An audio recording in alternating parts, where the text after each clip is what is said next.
big shooters too, kicking the pansies and them pink oomies too. And I say to myself, what a wonderful world.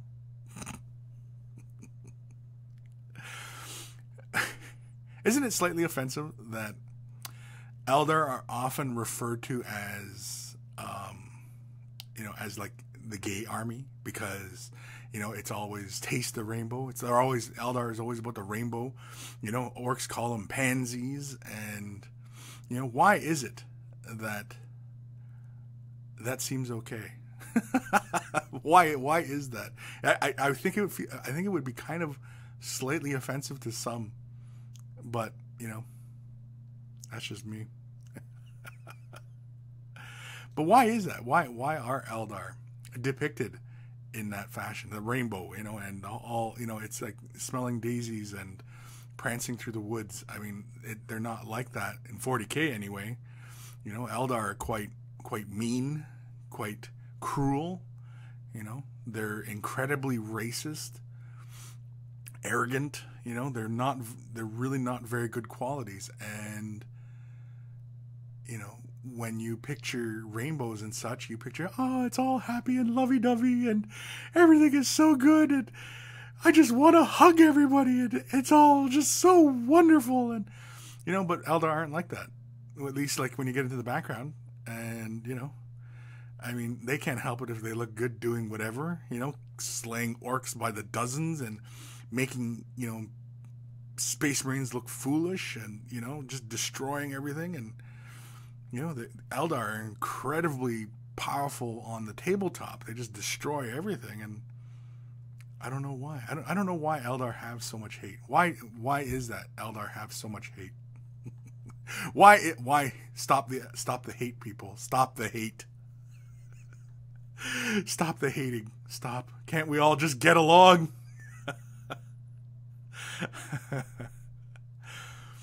Andrew, I'm not so shameless plug. What?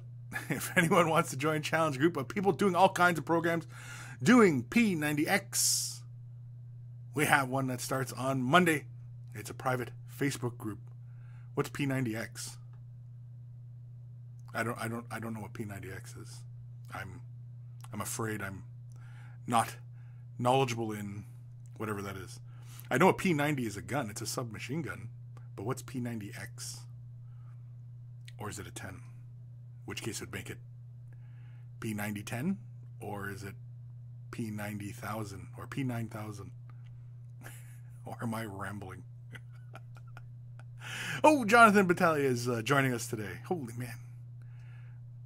Dave, might as well get your wife watching the show too.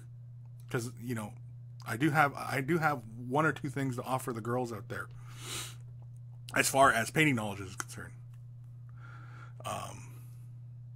Yeah, we'll leave that at that. Why so serious? Why are you so serious? Why? Ryan Iron Wolf, I can see, has joined us today. Prawn Ham Dance. The Eldar can't grow beards. Can't trust them. maybe that's what it is. Graham Collin. The Elder created Slaanesh, the Prince of Pervs. Right, but does that mean they're all about rainbows and unicorns? Ido Gihama, there he is. Matt Noel stands for Power 90 Extreme. The 90 relates to the length of the program, 90 days. Graham called P90X sounds like a metal detector. It sounds like a metal band, actually. P90X. It sounds like an industrial metal band. Sort of like Rammstein and Nine Inch Nails and, Skinny Puppy and, stuff like that. Just like this dark kind of industrial type metal music. I don't know.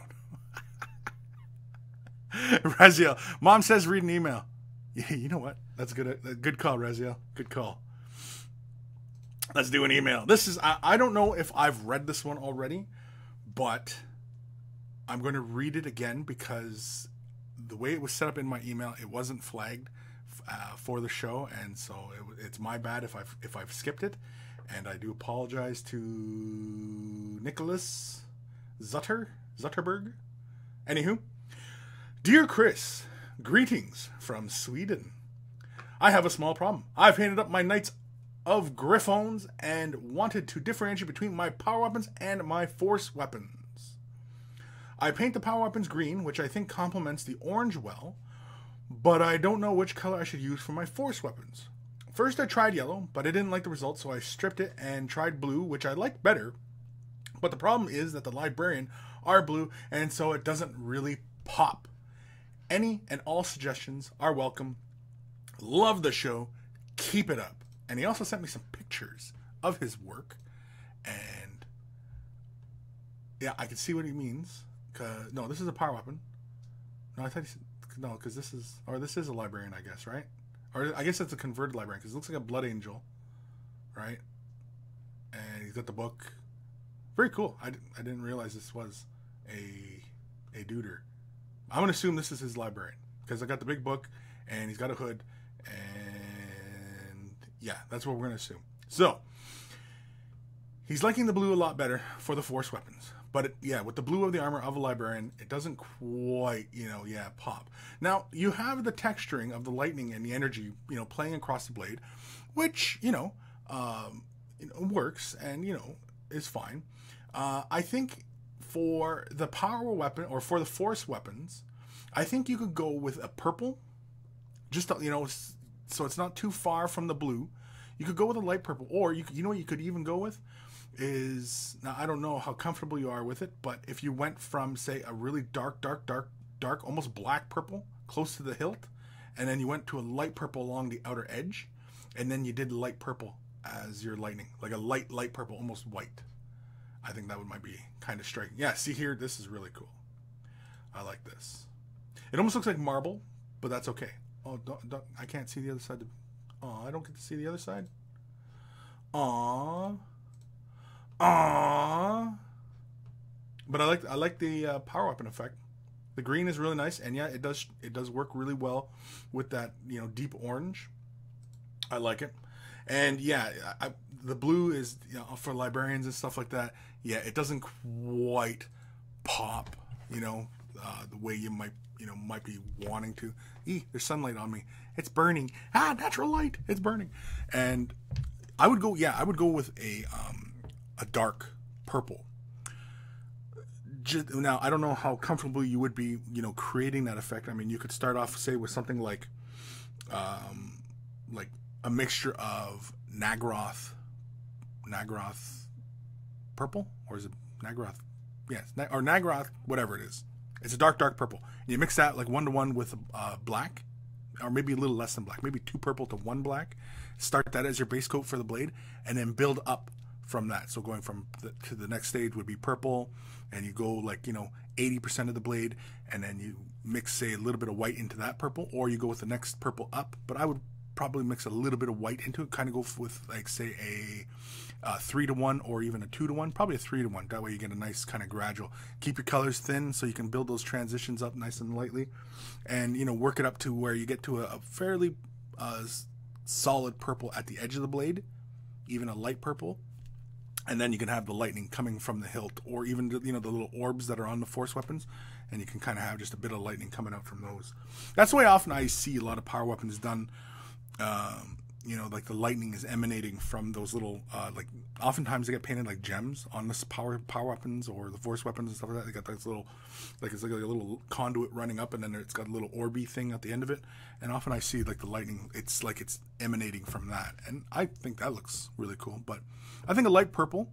You could go with a darker blue. Again, if you wanted to stay with the blue for the power weapon, you can go with darker blue. That way it creates some separation, and that way the bright lightning will also stand out a lot more. And when you're doing the lightning on the blades, like how you did it on the green, let's go back to the green a second here. Yeah, let's go back to the green a moment. Now, like how you had done, and you got this really dark green going on in the blade, and then you have the really bright points. That creates a lot of contrast, and that's good when doing like little lightning things on a model where you want to have these little wispy things moving across. It looks like you got a storm shield or something on the other side, but Yeah, that's good. And, you know, if you could do a little finer line in there, and you don't need to use quite as much white. Like, it looks like just that point is just white, and this other stuff is a mixture of it, which is good because that's what you want to do. And oftentimes, yeah, I see the lightning emanating from these little orby things at the ends of the blades. But yeah, see, like the lightning is emanating from that little point right there. But so hopefully, Nicholas, is that his name? Nicholas. I didn't get an online handle for the guy, but yeah. So hopefully that helps, Nicholas. Hopefully you can, you know, get something happening from that point. Hopefully it inspires. Maybe you'll go even something completely different. I don't know. You know. Oftentimes it's just, you know, with the models and those little small surface areas, you know, it can be kind of tough a lot of times. And, you know, of course you really want to draw attention to those weapons because it signifies, you know, what kind of model it is. And you also, you know, it looks cool. It makes it easy for your opponent to see what kind of model it is. And, you know, gaming wise, he doesn't have to go, oh, well, what's that guy? You know, he looks like him, but he's only got a glowing sword. And, you know, so at least, you know, people know what you're doing. But yeah. So hopefully that helps, and don't be afraid to send me updates on your efforts if that helped. And if it didn't, well, you can still send me an email saying, Kris, that didn't help, and your advice was crap, and stop whatever it is you're doing.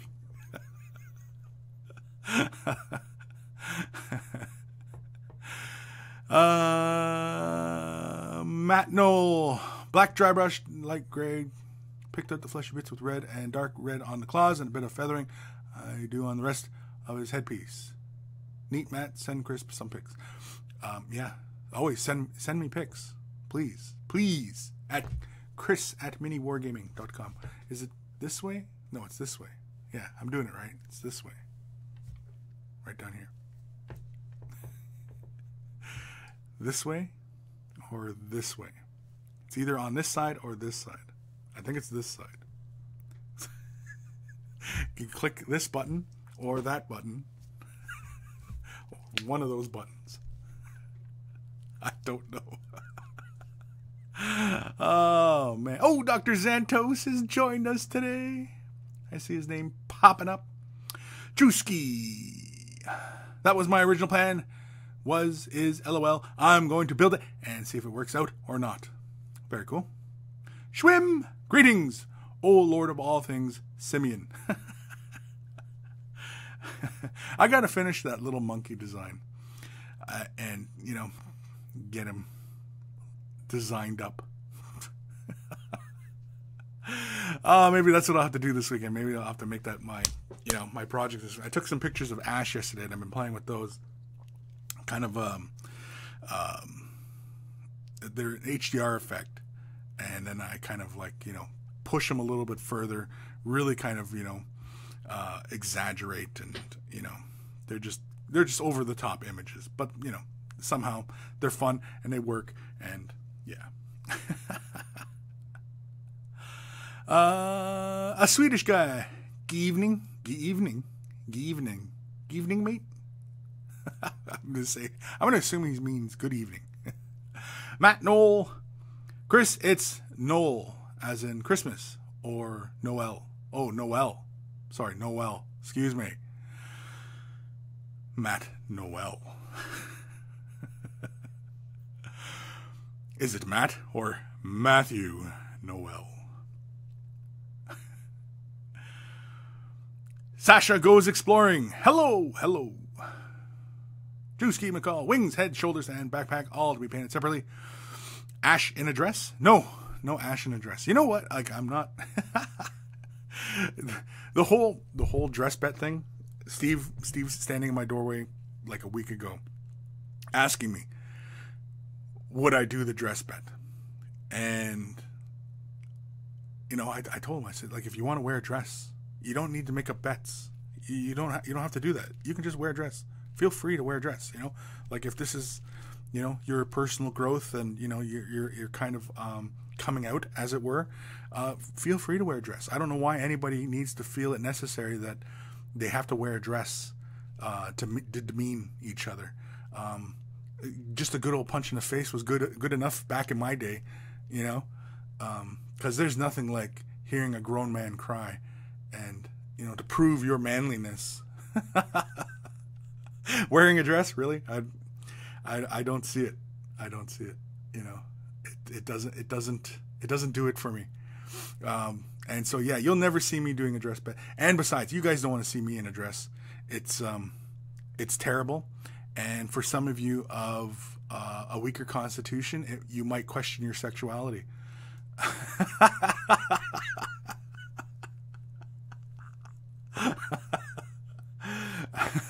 Besides, with those dress bets, they're walking around the office. Big whoop, right? Go down the street. Walk down the street. Walk through the public mall with the dress on. Then that's a challenge. Then we're talking a challenge. You know, go to a mean biker bar with the dress on, going, yoo-hoo! And see what, you know, and see. Either, you know, you end up getting roughed up, or you have a date, one of the two, you know. But otherwise, you know, the dress bet, I mean, it's, you know, I don't feel it's necessary. You want to show how manly you are, you know, punch each other in the face. I've got all sorts of games that we did back when we were young that prove how tough you are. And yeah, like, you don't end up with all sorts of scars all over your body for, you know, no reason, right? Raziel, a slap bet. Yeah, I was thinking one day of doing slap cam, because Ash was sitting at his computer and he's working away, and just for whatever reason, just for being like, just feeling like a jerk, because I usually do feel like a jerk, and I usually am a jerk, I kind of felt like doing slap cam, where I just kind of run up behind him and just hit him right upside the head, and then run away really fast, just kind of going whoop whoop whoop whoop whoop whoop whoop.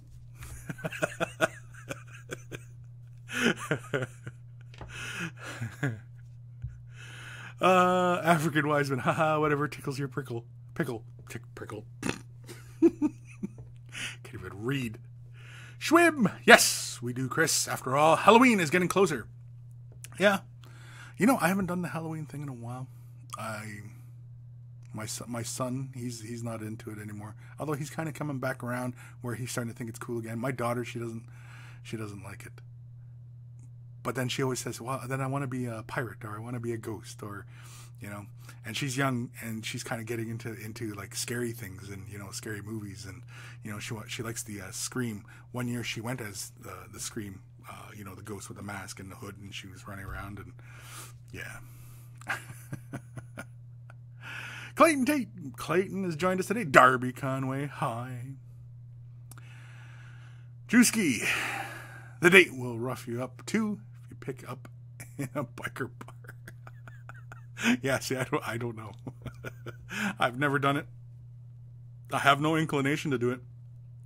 And would I wager it? I would only wager it if I was 100% certain that I was going to win, and I knew my adversary was sure to lose. Then yes, I would wager that. Wearing a dress in a biker bar, you know, at midnight.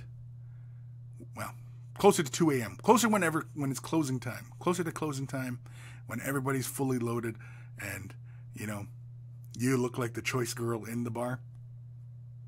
Yeah, that's what we'll do.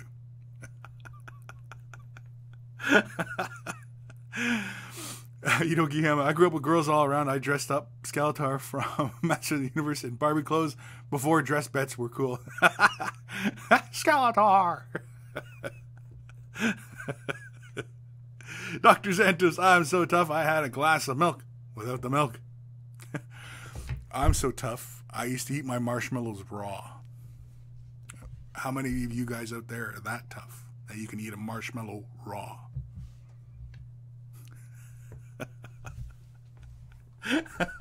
Let's get to another email before I end up in a dress bet. And this is from Michael. Hey Kris, I've gotten back into 40K again a few months ago, and your videos have been helping me a ton. I was hoping you could give me a hand though. I feel like I'm reached a plateau with my painting quality. What would you recommend for my painting to get me to that next level? Well, this stuff is really, really cool. And yeah, let's go with this shot. This is really, really cool. I really, really like it. Now, if you're feeling like you've plateaued, then, you know, you aren't challenging yourself. You aren't challenging yourself. And that's often where that kind of feeling will stem from, right? Is that, you know, well, I've got this big model and I can paint it this way and it'll be done in X amount of time and, you know, la-di-da, right? Big whoop. And then that's, you know, how you kind of get into that whole, you know, I've kind of plateaued kind of thing, right? Whereas, see, like, going by this example, now, really good work. Really good. I like it a lot. I like it. I like, you know, there is an excessive amount of blood, but I'm okay with that. You know, I think Tyranids, you know, look really super scary when they're covered in gore. Not too much gore, but like the amount you have like on your claws and such, to me is, you know, a decent amount. It looks like, you know, he's been stabbing and poking people with like all 6 of his limbs, you know. I think it's a little much running all the way down the body like this. I don't think it was necessary. I think just about halfway down the body would have probably got the point across that, you know, he's been devouring people or things. But as far as the painting is concerned, if I'm just looking at your painting, it looks like only 2 colors. The claws, 2 colors. Looks like a quick dry brush maybe on the claws there. It's kind of hard to tell, you know. It looks like a heavy reliance on shade washes. See, I can see like shade wash heavy there, you know, some layering. And so feeling like you've plateaued, I think what you need to do is start getting into a little bit more like break outside of layering and dry brushing, or master your dry brushing. Because like here, it almost looks like I can see like the brush strokes, like you dry brushed, but you're a little too much paint. And, you know, or like plates like this, dry brush them, and then put that little layering for the grooves on there. Just to create a little bit more transition in there. Try different kind of lighting schemes, you know, try a zenithal style type highlight. See, I like this. I think there should be more contrast. Again, it feels like too much reliance on the shade wash, and I've said it before, and I'll say it again, that the shade wash makes painters lazy, because it's like, well, I can get all this color and stuff like that, but you're really relying on your shade wash to do an effect, and sometimes it doesn't always do it, and sometimes it over tints an area, or, you know, it tints like a big flat area that you really didn't need to change the color on. And so, yeah, now I like it. Don't get me wrong, I like this, and it's really good work. Oh yeah, that's cool. Oh man, that's freaking me right out, actually. But again, no, it's not the same model. I was just wondering if it was like magnetized and you just had it, because it looked like the similar kind of dripping all the way down the chest. Yeah, again, see, I don't know if you really need it dripping all the way down. I think you could have went with finer drips. Like if you're going to go this far, I think it would have been finer to have like just smaller, like little strands of, can I zoom in a bit here? Yes. Let's change the picture here. Yeah, see? But I like how you got the little splattering everywhere. It's very, very cool. Yeah, I think like a smaller amount. And it looks like maybe it was really running, because look, it ran all the way down to the base here. Yeah, see, I can see about 3 layers. Looks like your dark tone, and then you have a lighter mid-tone, and then your highlight tone here. Try dry brushing that. If you feel like you're kind of plateauing, you know. See in the claws, I like, you know, I think like getting little flicks of blood splattering upwards the claws, I think would be kind of cool. If you're doing it, if you're doing more Man, that's freakiness right there. This is freaking me right out.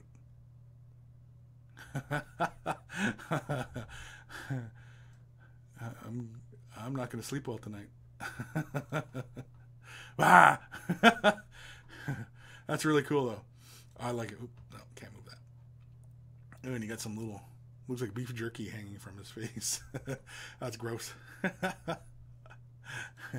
But like for me, dude, I'm not huge on gore, but I don't poo-poo it either. I mean, you know, it has its place. It has, you know, it has its place. And I really like it. Your model preps as well. A little bit more care. Mold lines, I can see. You know, now that this might be an earlier piece for you, but you know, oftentimes, you know, like when we feel like, again, like we're plateauing, or you know, like we're just not evolving, then yeah, you need to really start pushing it. Like, see, you can see mold lines running along here, here. You know, just extra care, because those kind of things are what take the viewer out. Now, if you're looking to just, like, you know, improve your painting, and you know, you're not looking to like enter it in competitions or anything like that, but you just want to, you know, get into other stuff, then, you know, try your hand at wet blending. You know, like glazing highlights. Really take your time, because the difference between, you know, like display type paint jobs and, you know, like people who enter competition pieces and those really spectacular pieces of art is time. It's not some sort of crazy technique that, you know, they happen to know. The techniques are all the same. It's time. It's time spent on the model. And that's it. That's really it. That's the difference between really good painters and, you know, everybody else, kind of thing, right? It's time. That was a great piece with the zombie there. I really like that. The Tyranids, again, you know, great work, Michael. Awesome stuff. Send me more. But yeah, if you're feeling like you've plateaued, then yeah, that sounds more like you're not challenging yourself enough, and branch out from your comfort zones on how you think a model should be painted. Break outside of that. Start, you know, playing with different kinds of color schemes.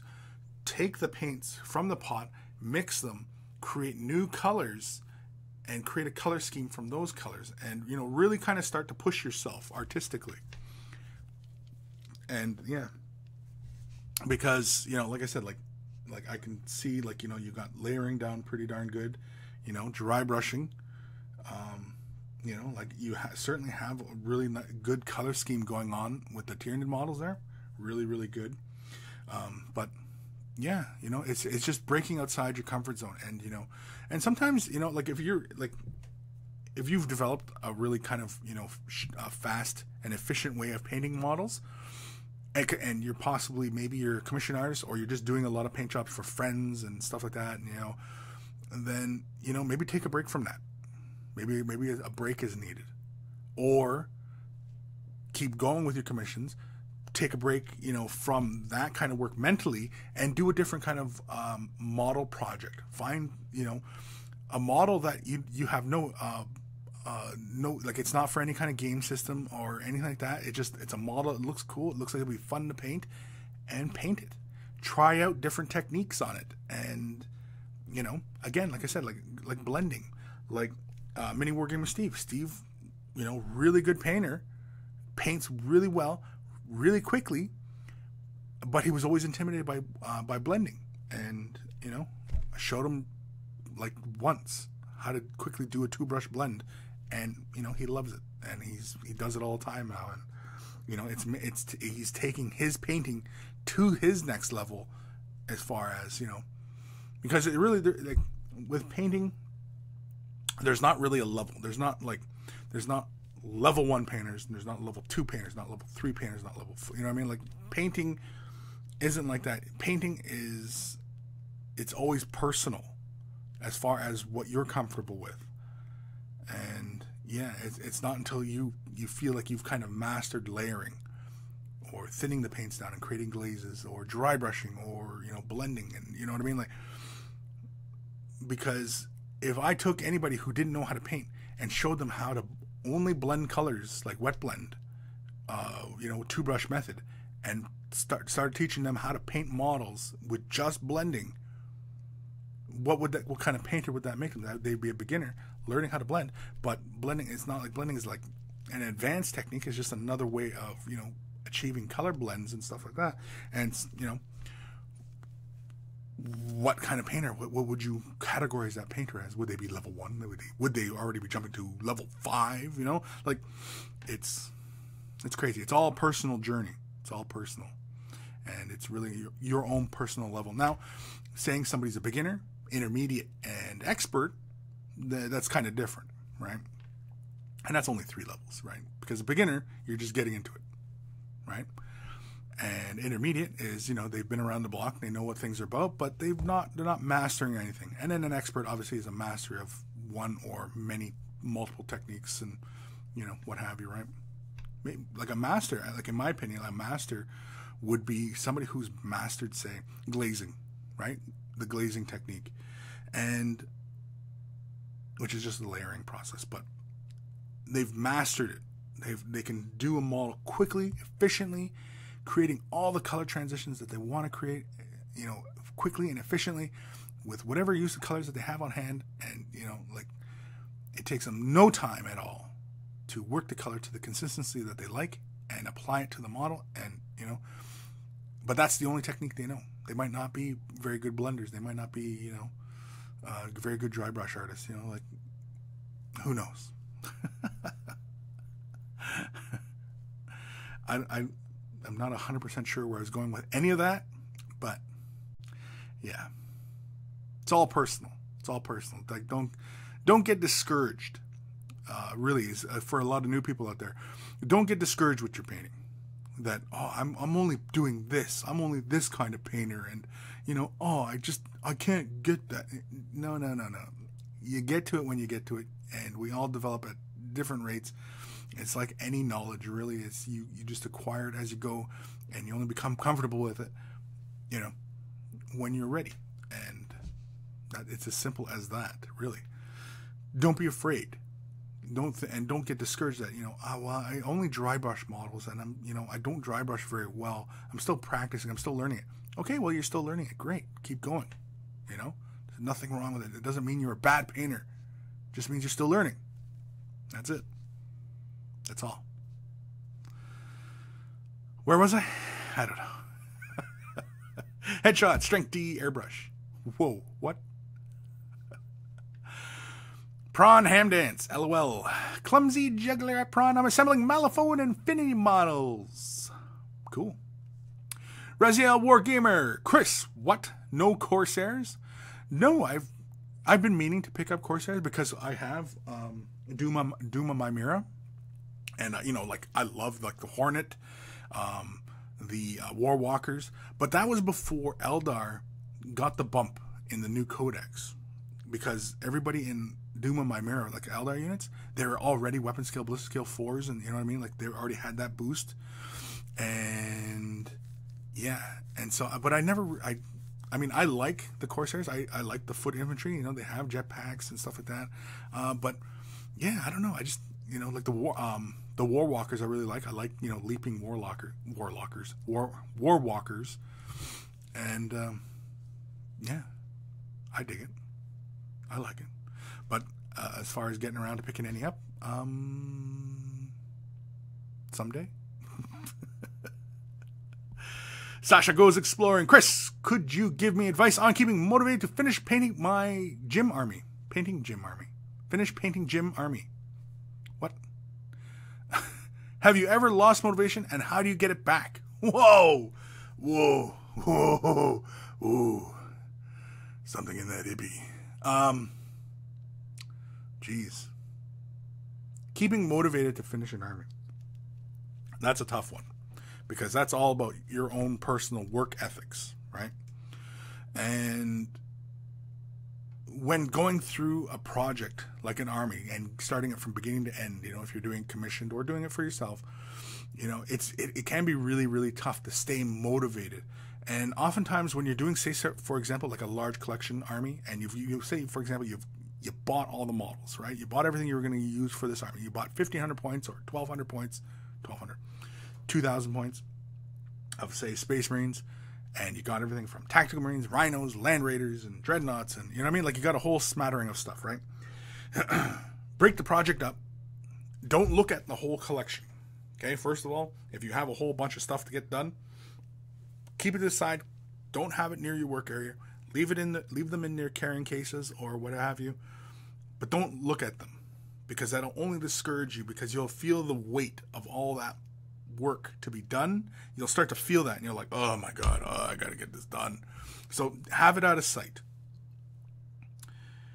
Then kind of schedule yourself, you know, a challenge, you know, to get the tactical squad done this weekend, or a tactical squad and a Rhino done this weekend, and you know what I mean, and kind of go through it. And if you don't have an airbrush, that it does feel more daunting. Now, obviously, you know, it's all mental. And, you know, as long as you don't think about it and just kind of just keep working away at it, you'll get through it before you know it. But, like, setting yourself kind of challenges like that, having the models, like, out of sight and, you know, like, just don't look at them. But setting personal challenges, I think, is a good way to kind of just keep trucking through a project like that. I keep saying that myself, but yet my Eldar still sit up on the shelves, and you know what I mean? Like, I haven't gotten to it, but you know, I paint all day, and at the end of the day, I usually don't feel like painting, and so that's why, you know, I don't get a whole lot of painting done, like personal projects. And if you've lost motivation, and how do you get it back? Losing motivation for painting, that sounds closer to like a burnout. Right? Because we all, like, not we all, but I mean, for most of us out there who, you know, enjoy painting, enjoy all the aspects of painting, and we get really worked up about, you know, painting and color and, you know what I mean? Like, all these really fun things and effects and, you know, all this stuff. We get really, really excited about it.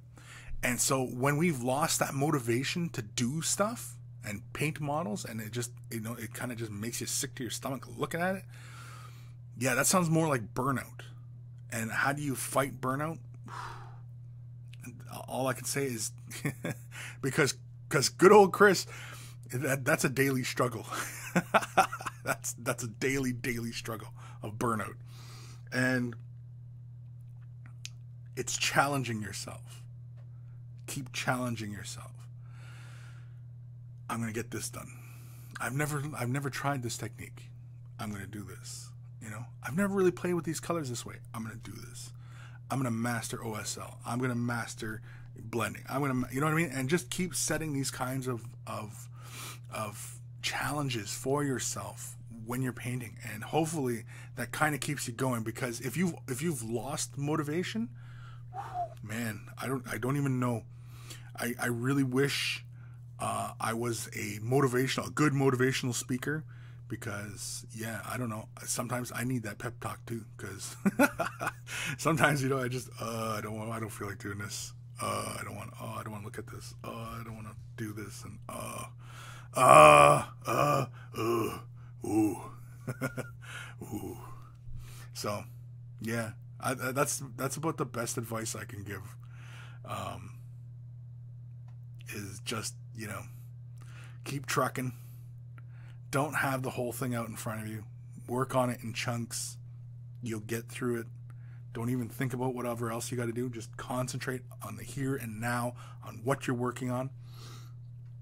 And love it. Love it. You got to love it. You have to love. I love painting Space Marines. I love it. I love how, you know, color flows on their surface. I love when you can paint the trim like in a certain way, and it just complements the army, and it just, you know, I like painting the, you know, whatever's the lenses on the eyeballs. It just gives them this kind of, you know, personality, and you know what I mean. Love painting them. You gotta love them. All you need is love. Who said that? Leonidas Lingas. Did I read that right? Leonidas Lingas?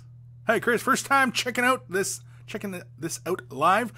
I'm a guy who painted the green nids in that Eldar Corsair video you commented on months ago.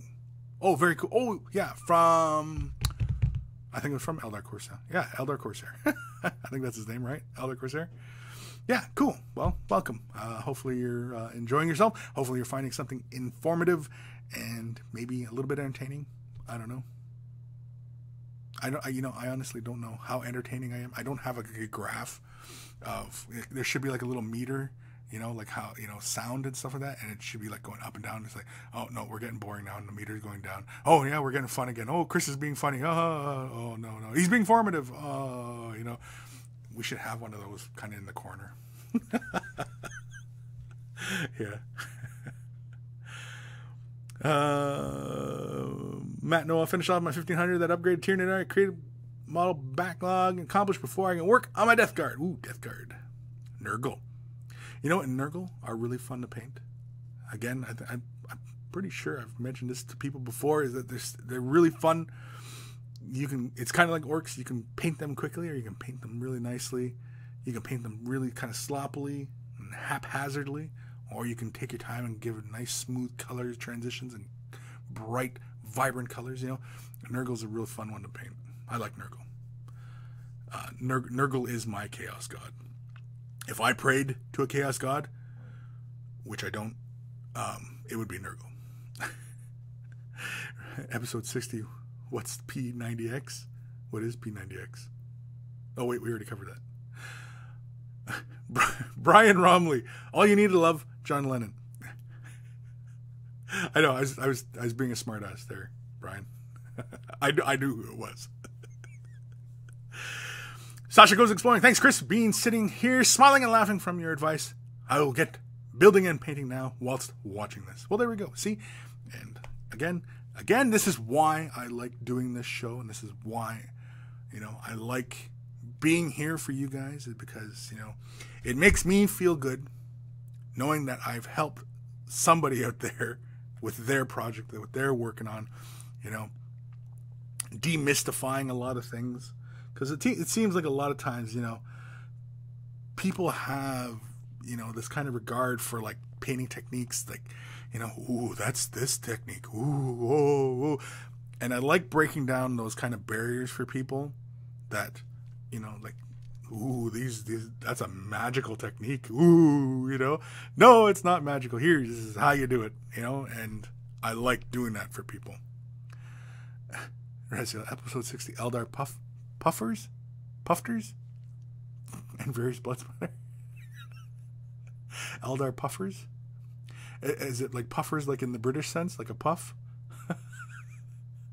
Because I love Guy Ritchie movies. They're hilarious. African Wise Man. Nurgle is the Chaos God. Yes, he is. Nurgle is the Chaos God. Nurgle is Lord of all. And that goes way back to the old Realms of Chaos books, that Nurgle is the Lord of all. Why is Nurgle the Lord of all? Because everything dies. Except Necrons. But Necrons, I guess, technically are before the warp, so I don't know. But metal does corrode, and everybody likes painting rusty Necrons. And so if it corrodes, then it can eventually wear down to nothing. It's just like the great advice from Arnold Schwarzenegger: if it bleeds, we can kill it. Let's do another email. I don't know where I'm going with any of that. Oh wait, no, I can't show that one. That's not the right email. Here we go. Yes, I got this one, and I lulled. This is from Philippe. Hey, Kris. You have asked for monkey pictures from the Zoo de Granby in Quebec. So here they are. Feel free to comment my recent painting projects and give me some advice. I am finding that the Inquisitor's armor doesn't have enough contrast. And so here we have some Tervagon and some Gaunts. Can we zoom in a bit? Come on, let me zoom. See, why does this friggin' thing only let me zoom once in a while? Ugh. Stressful. Stress. I'm stressed.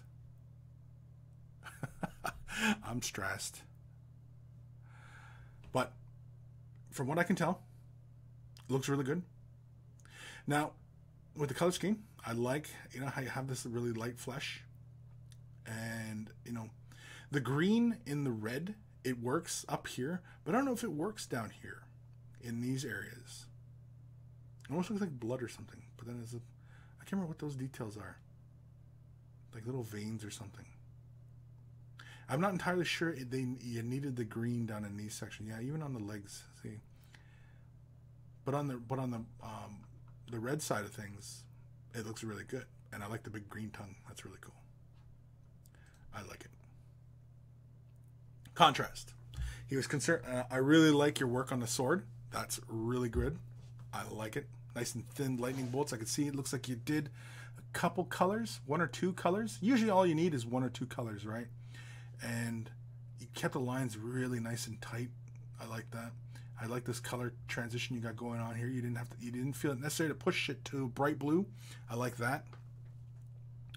And so contrast on the armor was his initial concern.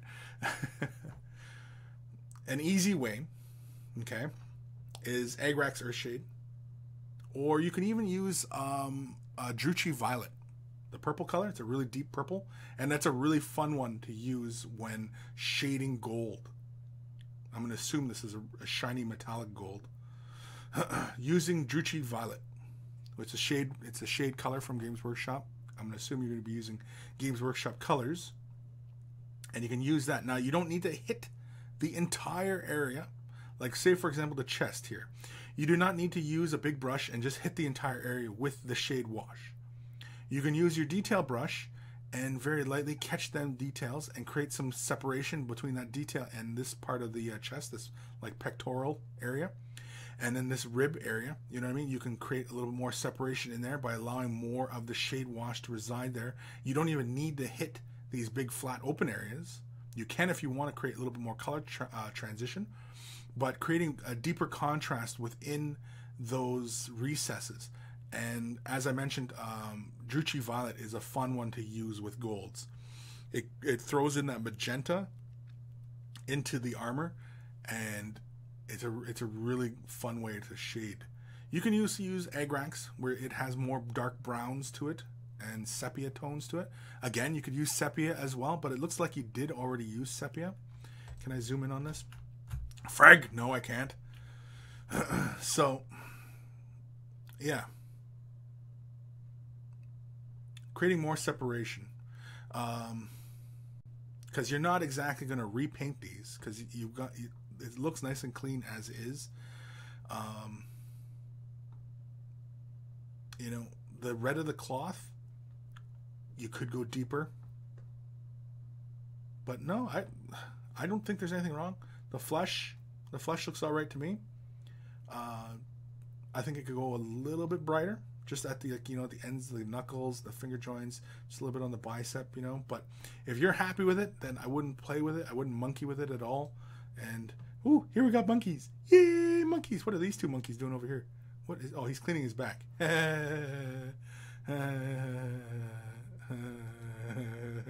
Ooh, baboon. Oh, jeez, that's a big baboon. Why do they put seatbelts in here with the baboons? Keep them safe? Or keep us safe? Ooh, what monkeys are these? They almost look like tamarin monkeys. It's just dark. And no, people, you don't have to adjust the color on your screen because this is dark. Ah, look at this guy. Holy man, that's a long tail. That's a really good picture. I like this.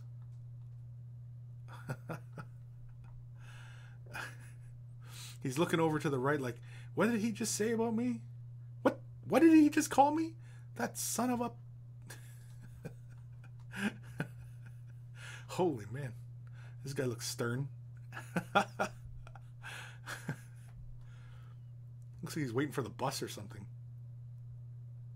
Oh, he's got his arms tucked under his legs like he's Like he's about to do like a somersault or something. I'd be scared. He's getting into cannonball position. He's gonna cannonball you. Yeah, see, look, now he's freaking out. Maybe he's being punished. Maybe he's like a little. Maybe he's the little kid, and he's being punished. Can I? I can't zoom in on these. Oh, I can zoom on. I can zoom on these. Can I? No, I can't. Oh, yeah. Because the previous picture, he's like, I'm waiting for the bus, and very patiently, and the freaking bus drove past me. Son of a! I'm gonna be late for work. Hello.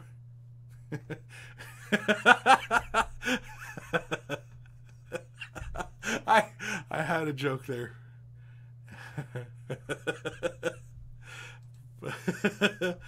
Oh, look at these guys just hanging out. Wow, we got lots of monkey. How many monkey pictures you sent me, dude?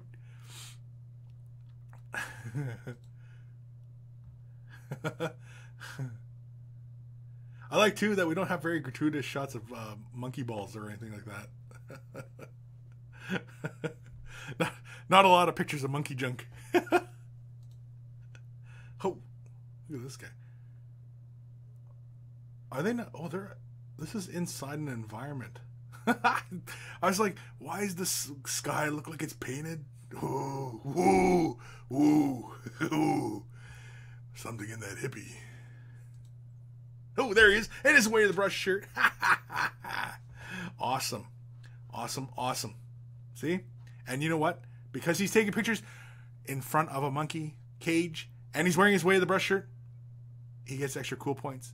And I've said it before, and I say it again, that there is no manlier way to look than in a way of the brush shirt.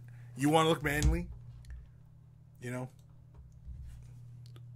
Having a way of the brush shirt is the most manly expression of your manliness. You gain extra man points for having a man-sized way of the brush shirt. How many times can I use the word man in a sentence? Dave will tell you that stern baboon reminds me of what Kris would look like sitting in a biker bar right before Steve walks in the bar wearing a dress.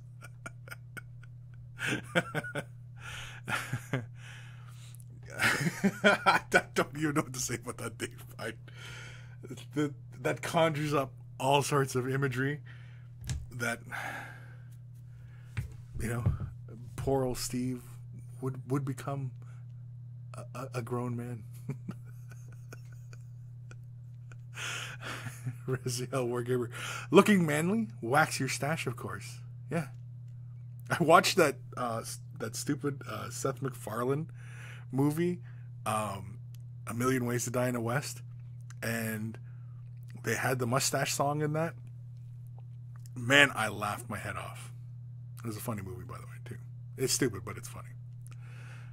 You're not going to, you know, I don't think it's going to get a, you know, an award for excellence or anything like that, but yeah, it was funny. It was good. I enjoyed it, you know. Seth MacFarlane, some people love him, hate him, whatever, right? But yeah. African Wise Man, how much are Way of the Brush t-shirts? They start at $20. There's a link below. All the information, all the answers are provided below in the description. I do believe. Pretty sure. But yeah, they're not too much. There are other options. I still have yet more options to put up. I just haven't gotten around to it. You know. Dr. Xantos, what about wearing a Way of the Brush shirt and a kilt? Sure. Yeah. I like kilts. I'd wear a kilt. Kilts are manly. It's essentially a dress, but I mean, I wouldn't say that around a bunch of Scots wearing kilts, you know, in a big Scottish bar. I wouldn't do that because I'll get my ass kicked. But yeah, Way of the Brush shirt and a kilt, like that's manly, especially if you have a big red beard. Oh man, and one of them big Scottish claymores. Oh man, that's just mind blown right there.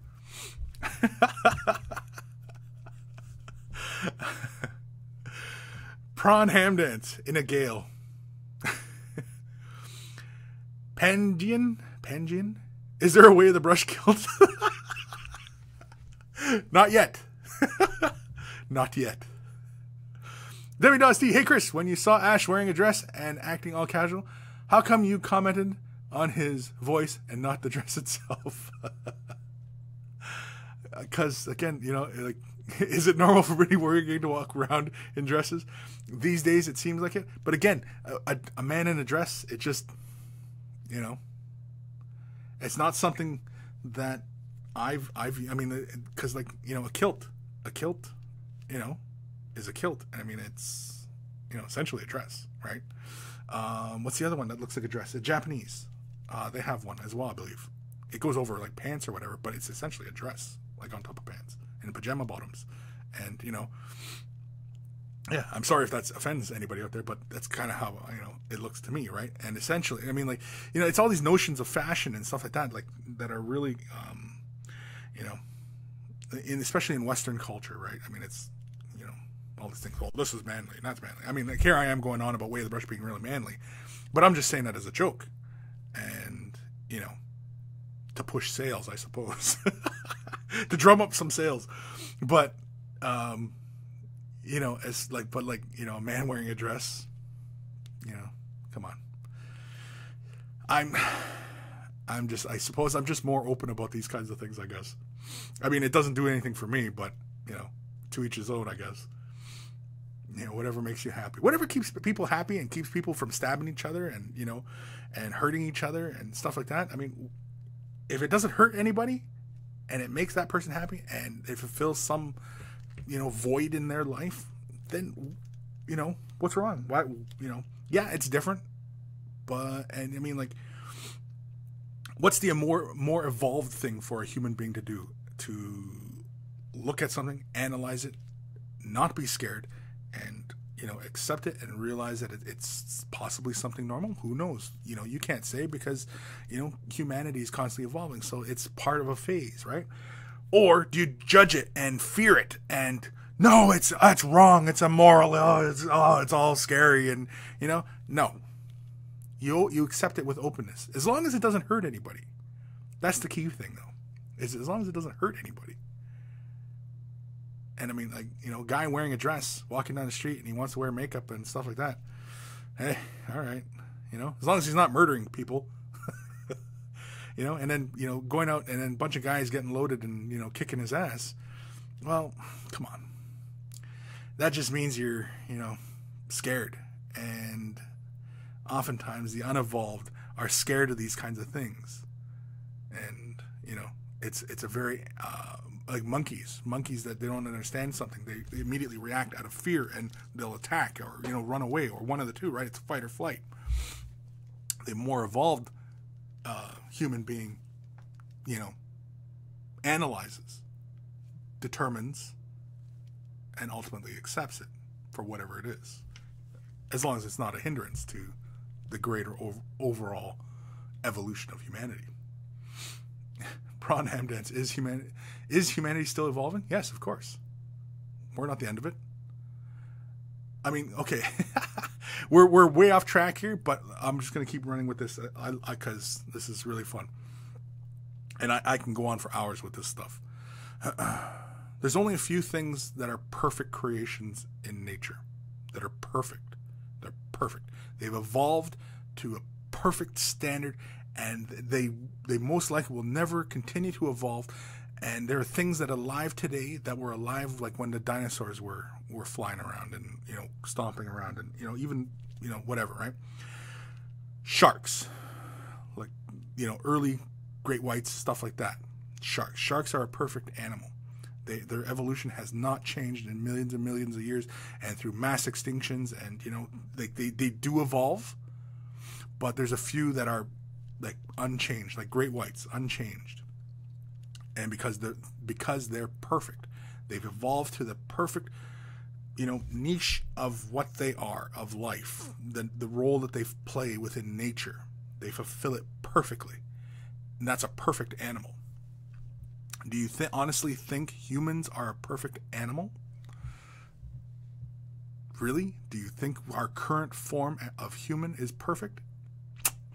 I don't think so. That's my opinion.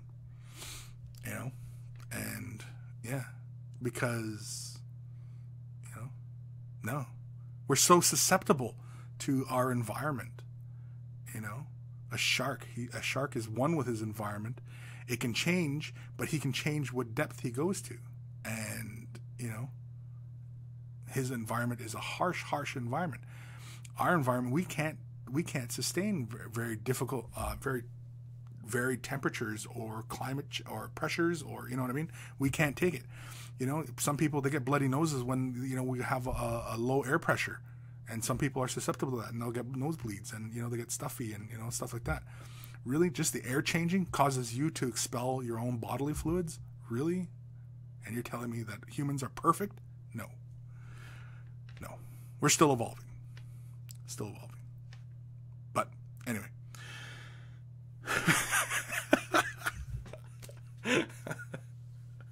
Graham Cullen, a lot of what's considered women's clothes in this day and age was originally the height of men's fashion, skirts, stockings, etc. Yeah. Well, even like women's fashion, right? I mean, like, you know, like what does society today say about a woman who, you know, wears pants and suits, and, you know what I mean? We have this preconceived notion of what she's like because of what she chooses to wear, you know, or complete opposite of that. Like, you know, she's barely wearing anything. She's got shorts that, you know, her ass is hanging out of, and, you know what I mean? Like, we assume she's a certain way, and so that's not the case. So, yeah. Dave Battaglia at Mini Wargaming. Kris, golden retrievers are perfect so as long as tennis balls can be gathered in the wild. Yeah. I like golden retrievers. They're nice doggies. They're nice. African wise. This is some wisdom being imparted unto us, Kris. However, perfection is the true sense that can't be real. And in fact, the only reason anything exists in the imperfection that lies within the universe. Right. But perfection is nothing in nature seeks perfection. In fact, I'm sure within the boundaries of nature, everything is already at its state that it was designed to be, until a new role is created and it evolves to meet that new role. Wouldn't that be perfection? To constantly evolve into whatever, like a shapeshifter. What if humans become shapeshifters, and that is our perfect form that never changes for millions of years? Because again, it's all about design, right? And what designs last over a million years. Like mosquitoes, everybody hates mosquitoes, but their design has not changed in millions of years. In my opinion, a perfect animal. Yeah. Ito Gihima, if the ass is nice, it can hang out wherever.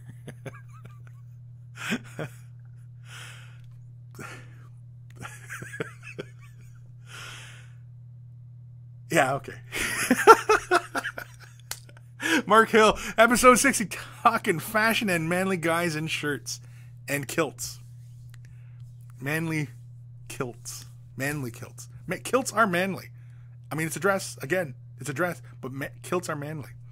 And of course, if you wear a kilt, then every guy out there who's going to be manly enough to wear a kilt, okay? And I'm saying that it's manly, right? I'm not Scotch. There's like, I think a wee bit, tiny bit in the family line, but because it's kind of where the red hair comes from.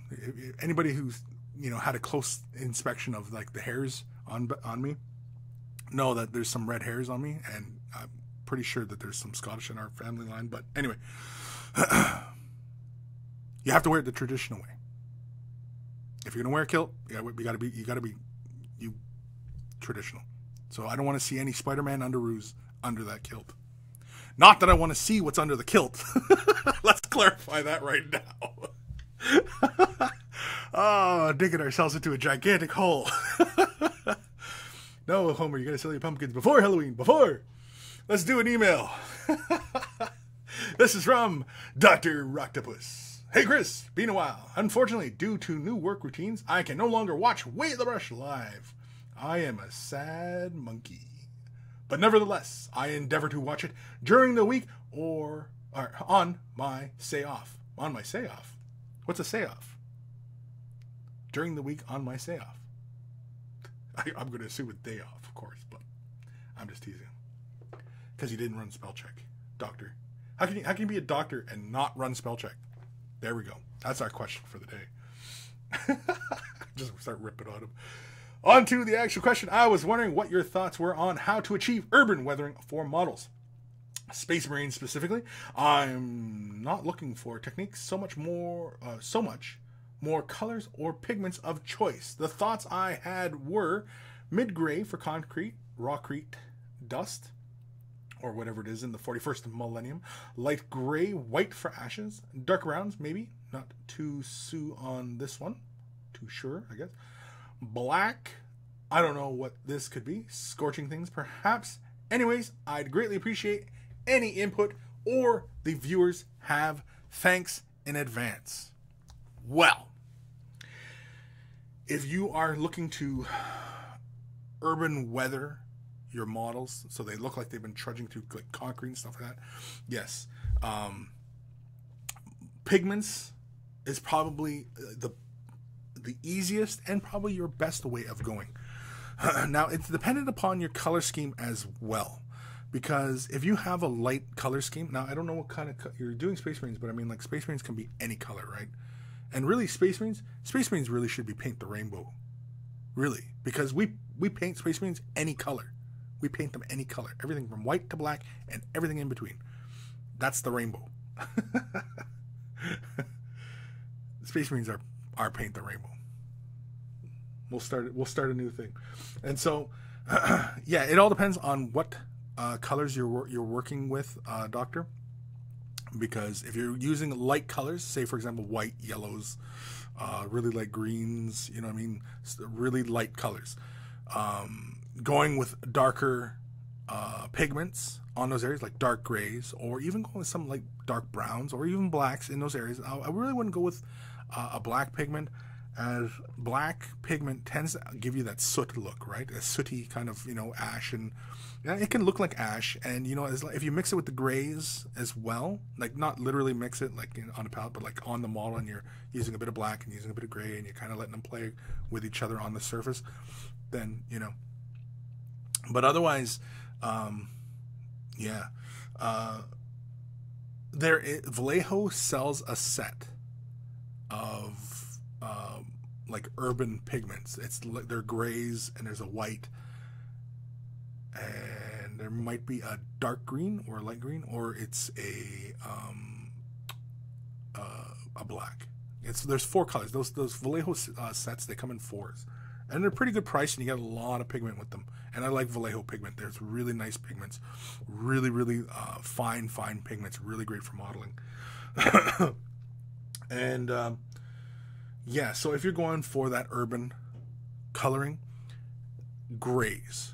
Now, you can have urban coloring be grays and throw like a little bit of like light browns in there, kind of like mud and concrete mixing, or even concrete and rust, because oftentimes we have concrete with rebar, and the rebar will rust if it's like ruins and you've been fighting in a battlefield for like, you know, ages, and the metal's rusting and, you know, what have you, right?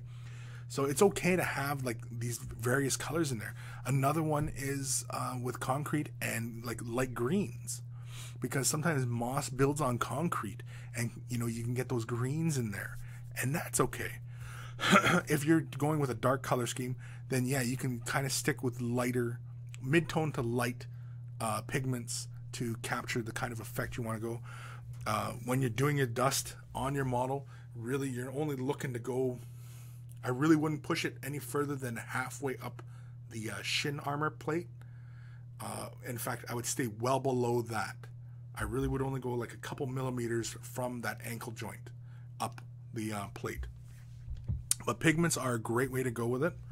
I don't know if you've used pigments before, but you know, yeah, it's really the easiest way, and it's visually it gives you a very realistic appearance, because again, the pigment, when it's sitting on the surface, creates a slight texturing, and if you allow that to build up, you know, you can create almost like a muddy effect, and oftentimes that's how a lot of people will create a mud effect. When you use the pigments on rust, you create you know, a really rusty kind of effect as well, and I've shown that one as well in the past. But yeah, doing like concrete with the pigments, yeah, I would do it with concrete or concrete color, but like, you know, grays and stuff like that. Vallejo does sell a set of concrete and urban type pigments that are good for, you know, weathering in that condition. But yeah, was there anything else in there? I can't remember. I mean, you can do it by paintbrush, and you know, like, again, it depends on what your color scheme is. And if you're gonna do it by paintbrush, and say, for example, you don't feel like picking up pigments, you don't feel like, you know, experimenting or anything like that. I don't, again, because I don't know if you've used pigments before. And you're gonna do it by brush, then you can dry brush it. You just keep your brush stroke, you know, closest to the base, and bring your strokes upwards, so that you're getting more collecting along the edge of the armor plate, and your brush stroke will feather off like that. But when you're dry brushing, you got to make sure you have like next to no paint on that brush, so that you can build that color up, rather than, you know, laying too much and you get these big streaks, and then it just looks, you know, it just looks streaky, and you're kind of going for a weathered, like he's just kind of constantly in the dirt. It's not like he's been jumping around and, you know, muddering like that. It's like it's been accruing all over him. You can also do the entire model, but I mean, if you really want to keep that, you know, the illusion that, you know, he's been trudging through, you know, urban wastes. Yeah, I wouldn't push it too far up the model. And of course, the base should have elements illustrating that. You should have like little chunks of brick and, you know, concrete slabs, maybe even like little pieces with like rebar in them, things like that, you know, just to keep the illustration, because it wouldn't make no sense to have him colored and weathered to look like he's in concrete and he's got green grass on his base, or he's just got, you know, brown dirt, you know what I mean? It really doesn't sell it as a visual. He needs to be immersed in that environment to really sell the overall effect. Yeah, so where was I?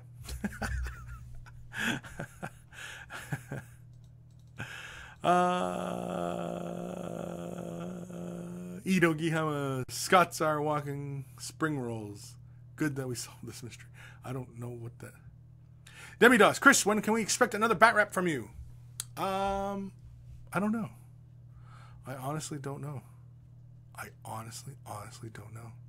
Because I don't play a lot. I mean, I just played a game when Dave Battaglia was in town visiting. We had a game, and Drewski and Dave, you know, we played a quick little game of 40K, and it was a good time. I didn't bother filming it though, because, you know, I don't know, just didn't feel like it. Wasn't a lot of time too. It was kind of late when we started up, and you know,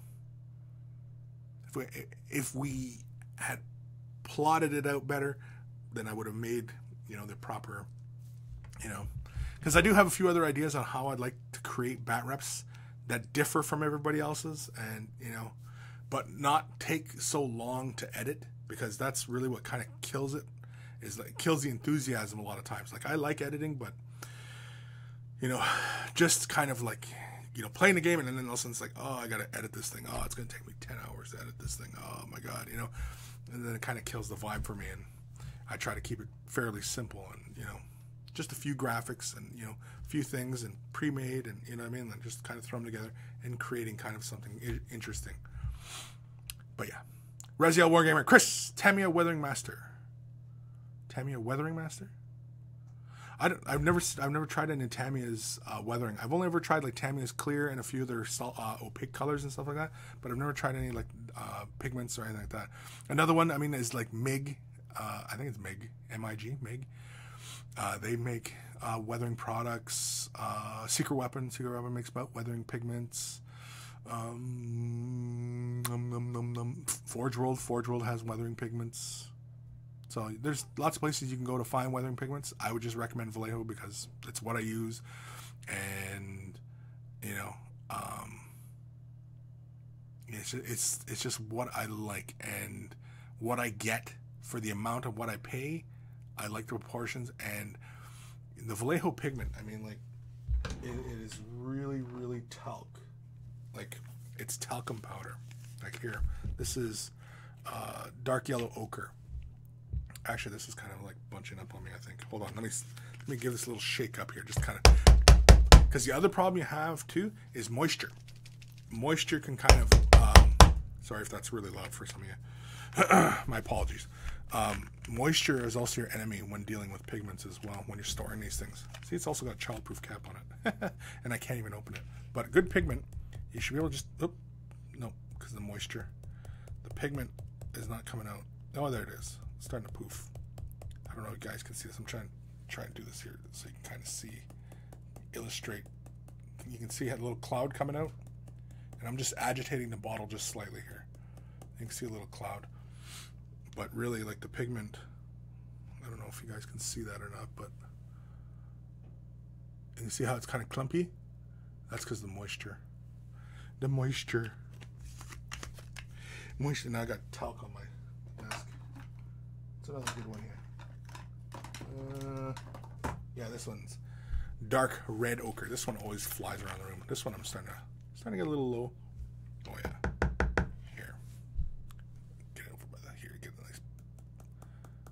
See if we can get this. You can kind of see it clouding out a bit. Hey man, dance for me. Dance. There, you can see the little wisps. But that's what good pigments will do for you. And cautionary tale is don't breathe it in. Now how am I going to wipe this pigment up on my desk? Oh, screw it. Ah! Oh, my groin. Man gets hit by football. Wink. Ah, my groin. Raziel Wargamer, Irish national. I am not a Scot. Okay. Prawn ham dance. I gotta go off for a curry with the family for the Moogie's birthday. Catch you all later. Toodly peeps. Whoa. Toodly peeps. Toodly. Toodly. Toodly. I don't know what's going on. Holy man, Fire Drake 18 has joined us today. There it is. That's the title right there, Fire Drake. You nailed it right on the head, buddy. Men, dresses, and other dangly things. Love it. That's the name. That's the name of today's show. I'm sorry. Contest is over. And, yeah. It wasn't a contest, but... Hey, speaking of contests, I guess it's almost time that we do another giveaway, right? Almost? Is it almost time? I think it's almost time, right? There we go. I like that. Good call, Fire Drake. Good call. Good call. Yeah, everybody's commenting on the Vallejo powders. Pangean pigment dust. Don't breathe it. No, don't. Exactly. But like but that's true of any dust. But the thing is, though, is some pigments, because pigments are essentially the raw elements for paints, right? And you know, like some paints, depending on how they're made and depending on what pigments, like what elements they're using to make these pigments, yeah, they can be toxic. So you gotta kind of be careful. I'm sure currently whatever these guys are using is not toxic, because I don't think I see a toxic warning on these things.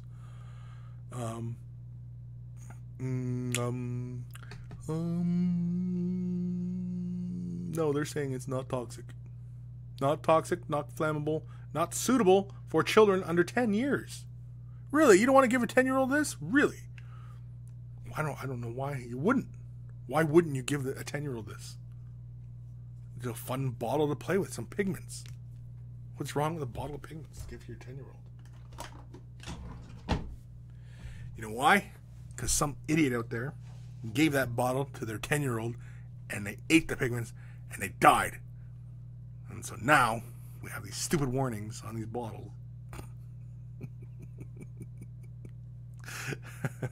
Fire Drake 18. I won. Eric's Coins, could you guys say if you were trying Vallejo paint and if you would like it? I've only tried Citadel, but that is not because I dislike others. I just haven't tried others. Yeah, pick yourself up some colors. Eric? I think it was Eric said that. Anyway, yeah. Like, you'll hear people go on about this color, this paint line, this, you know, this, that, whatever. Try it out for yourself. If you're happy with the results you get with Citadel paints, there's really no reason to stop using them. Although, now, the reason to get into other paints, other than, sticking with a particular paint line, is that the variety isn't quite there. Now, Vallejo has extensive variety in acrylic colors because they have their model line, they have their game line, and they have, they have their model air line as well, but they have different lines, and a lot of the colors are off shades from each other in those lines. So if you were to collect the entire Vallejo range of acrylic paints that we use for model paints, it'd be huge, and you would have huge selections of colors that you could simply just go to. For example, like purples. You had a dark purple, and then a really dark purple, and then a mid-tone purple, and then a lighter mid-tone purple, you know what I mean? And you would have all these different colors that you could just simply open up and slap on your palette and, work your way through, which is really fun. And so really that's one of the benefits of branching out into other paint lines, is to, expand the color range. Because, like, for example, in Citadel, a really great transition of color is, say, Mephiston Red, Evil Sun Scarlet, Wild Rider Red, Troll Slayer Orange, Fire Dragon Bright, and then Yurley Yellow. And that's a great color progression. It's great. All those colors are nice and vibrant, and they all sit well next to each other. And in fact, you almost don't need Wild Rider Red, but it's a great in-between to get from that mid-tone red to that orange. And Wild Rider Red is a great color to get in that in-between, and it's fantastic. It's fun. It's great. I recommend it for everyone. But yeah, you don't have to explore into other paints, but it's a good way to fill gaps in your paint line in colors and such. Again, though, Citadel paints tend to be a bit thicker, and Vallejo paints tend to be fairly thin. Reaper paints are also fairly thin. Army Painter paints, they're bottle acrylic paints. They run fairly thin, which is fine. Don't get me wrong. Like the thin or thickness quality of the paint, it's subjective whether that's good or bad, because Citadel paint's a heavier body paint. P3 is kind of in between. Sometimes the paint feels very thin, and then sometimes it feels fairly thick, almost like a Games Workshop color. And yeah, so don't be afraid to venture into other paints. They all have something to offer. Some colors are really, really good in some ranges, and some not so good. I've made the comparison before. Citadel, yellow and black. It's hard to beat Citadel's yellow and black colors, like the Abaddon black and the Yuri yellow, or even what is it, Bad Moon? No, Flash Kids yellow. Bad Moon. Flash Kids. They're so strong. They lay down on the surfaces so well, and they're really, really good colors. Raziel, mom says read an email. Now, is it your mom or my mom that says this? But you're right, Raziel. Because why? Why? Holy crap, we're in for a long one here, kids. Okay, this next one's going to be long. Hold on, I need a sip of coffee here before I tackle this one. Oof. Man, this sunlight's still beaming in here. That's why my neck's so hot. I was wondering why I felt sweaty.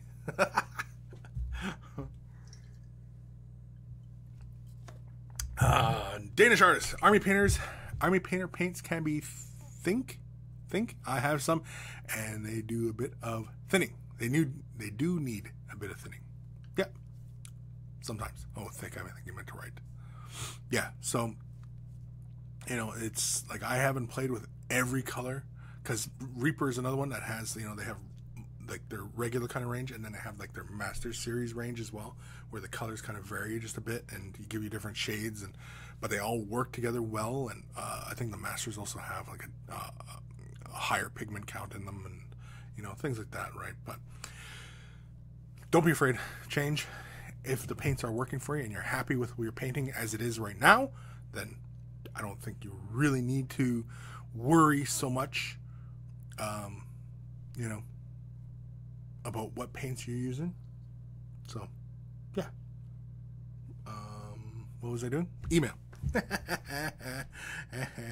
Oh yeah, that's right. I was warning everybody, because we're in for a long one. So get comfy, kids, because this is a long one. Hey Kris, I was curious about your opinion on my first paint jobs. My friends baited me into a hobby a couple months ago as we were searching for a new game slash hobby besides our pen and paper meetings. Thus, I'm barely new to the whole hobby thing, but I get more and more hooked by spending more and more time at my hobby desk trying to learn the various painting techniques shown on the internet. After starting painting my first orcs, I recently decided to get some Grey Knights for gaming reasons. Orcs are absolutely fun to paint and convert. Anywho, I get crushed every single time when I'm playing a game. They're ridiculously random in my opinion, and so I decided to start a second army, especially to try new painting styles and methods. Last week I bought an airbrush, an H&S Evo Silverline 2-in-1. I have no idea what that is, but I'm going to assume it's an airbrush.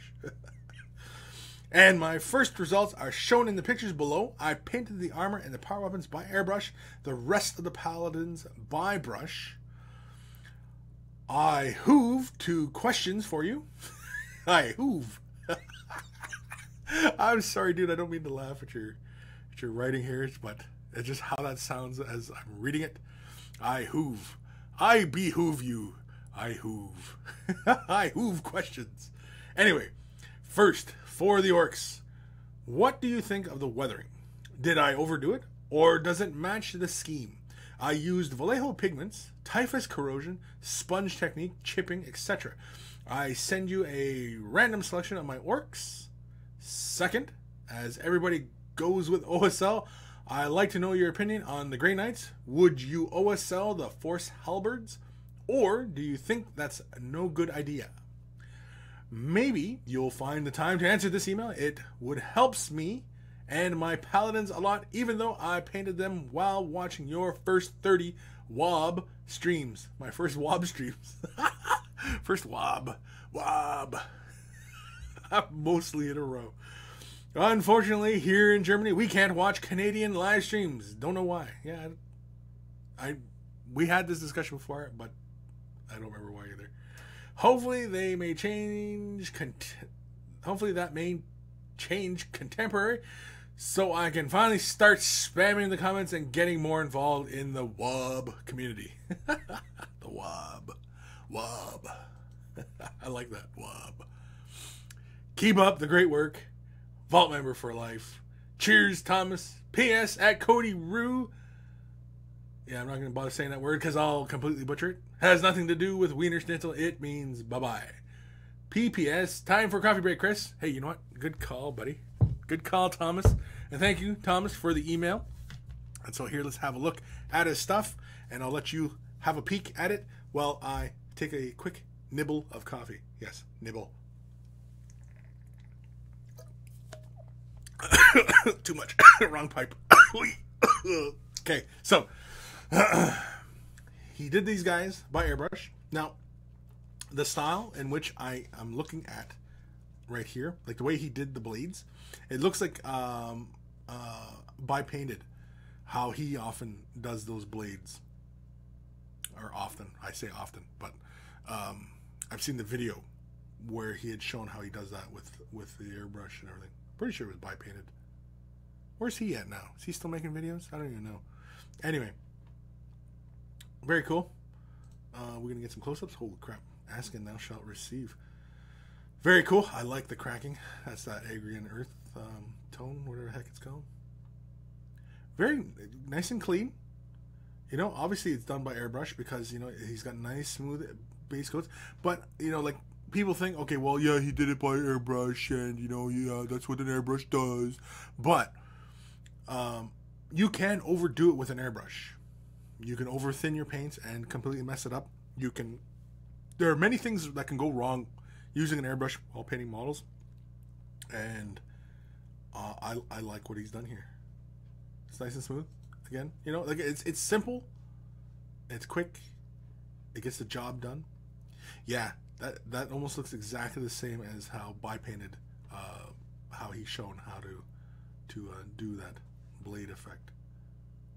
I mean, I could be wrong, but yeah, I like it. I like the halberds. I like the look of halberds. I like that strong blue in contrast to, you know, the armor. you know, it works. You're still experimenting with, you know, paint and all that. I wouldn't have been afraid to go a different color on the blades. Again, purple, you know, dark red, you know, something like that, right? Maybe for the next unit, just to differentiate them all. But yeah, I kind of like this picture. It feels like an action shot. It's like, let's go get the demons. You know, it almost feels like there should be like a horizon line back here with like demons and stuff like that, or just some chaos world. But very nice. I like the weathering. I really like it on your hazard marking here. I really like the weathering here. The red armor. It's always kind of tough for a lot of mid-tone colors, like red and green, to weather them. Blue, I don't know why. Not so much, because blue, you know, the tendency is to go with like an orangey brown to, you know, create that initial chipping effect. And so it works, right? But with red, going with that darky brown, orangey brown, you know, it almost kind of just looks like it ends up looking like a highlight on the red. And, you know, oftentimes you end up going with like a dark gray or something like that to kind of create that separation before you hit it with a metal. But I like it. I like it. Is it too much? No.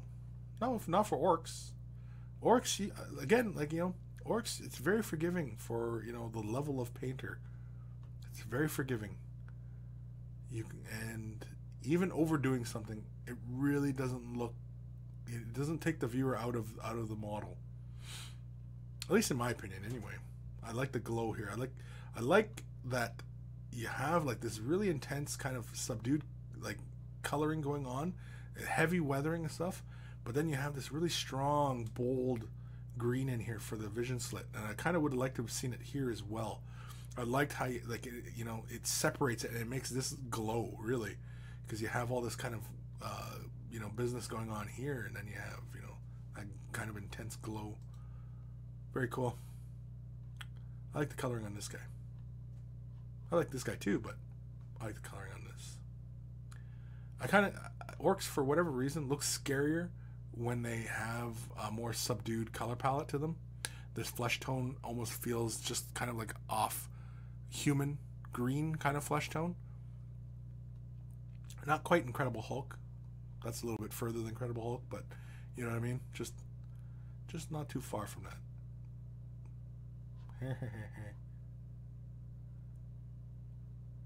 I'm surprised nobody's coming over to Games Workshop for, you know, endorsing smoking. Orcs and cigars are telling our children that it's okay to smoke. No smoking! But very good work, Thomas. Thank you for sharing that with us. And he did want some advice, didn't he? He did.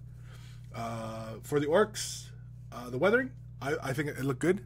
You could have pulled it back a little bit, let a little bit more of that color show through, and it still would have looked good. It being really kind of beaten up looking, it still works really good too. I think for the metal bits on those models, having a little bit deeper shadows on the metallic bits, I think would just help with a little bit of contrast there. But that's just a personal opinion. I mean, what I saw, you know, works, so I wouldn't change it. And again, like I said, like how you had like the hazard marking and stuff like that, how you had the weathering running across, I liked it all, so I wouldn't really change much there. And as far as the OSL on the halberds, I don't think it's necessary. But I mean, I'm not a huge fan of OSL to begin with, and yeah, I mean, you got a nice paint job on those models anyway. I really wouldn't want you to, you know, kind of mess it up by, you know, laying too much color down, and, you know, because like with the OSL on the metal models, right? Because you're imagining the halberd, the blade of the halberd is glowing, and so now you got to go in to each of your models, because they're all posed differently, and work out, you know, mentally how light plays across those surfaces if that blade was glowing. And then you got to kind of imagine how intense that glow is. Is it like a bright glow? Is it, you know, like Gandalf's staff, like it's just, and it's just this huge light source in the dark? then you have to increase contrast on the model itself. So you got to go back and increase contrast on the model. It becomes a huge pain. What you have there works. I wouldn't change a thing. Once you start getting more comfortable with, you know, like the interaction of color on your models, then, you know, then you can play with OSL and stuff like that. But I mean, OSL, like, in my opinion, it's a little overrated. You know where OSL really works well, okay, and again, this is just my opinion, where OSL really works is in dioramas. OSL, where because dioramas, you're only meant to view the diorama really from like kind of a fixed perspective, and it's like a snapshot in time, and that's where I think that's where OSL excels, and OSL helps the narrative. OSL works and really can bring the viewer into the piece, and you know, you can really kind of, you know, enjoy, and you know, because on our gaming pieces and creating OSL and stuff like that, like, it doesn't work on the gaming table because you're playing under bright lights, and you know, you got this glowy bit, and it's like, well, it's not nighttime, it's daytime, and we're in the desert, and you know what I mean, like, it's just visually it doesn't help. When you're looking at just the model with the black background and it's really contrasting and stuff like that in OSL, it looks cool. But no, dioramas is where, you know, what? Yeah. Thanks, Raziel.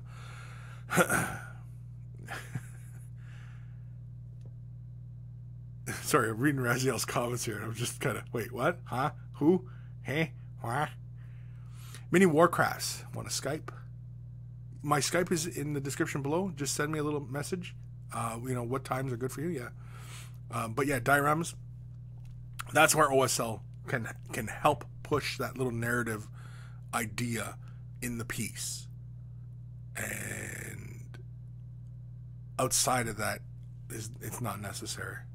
You know, like I was on Cool Mini or Not the other day, and there's a nice one, a little halfling, and he's got the lantern, and he's, you know, it's got the environment around him because it's showing the environment, how light plays across, and you know, excellent piece.